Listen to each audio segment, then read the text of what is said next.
Lace chicken செய்யலாமா? இது பழைய காலத்துல கண்டுபிடிச்சிருமா, ஜெர்மன் கண்டுபிடிச்சாருமா, 1932 கண்டுபிடிச்சாருமா. ஆமாமா.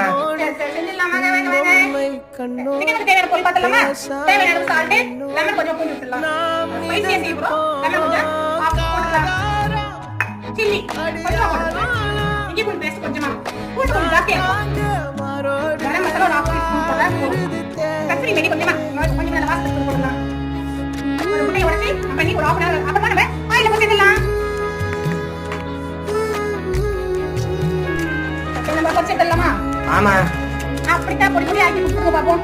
ஓகேமா. உடைக்க முடியல நம்ம டிப் பண்ணிட்டு அதுக்கப்புறமா நம்ம இந்த லேஸ்ல அழகா பரட்டி எடுத்துக்கலாம். பழையில வச்சு அழகா பொரிச்சிட்டு நம்ம தீயாம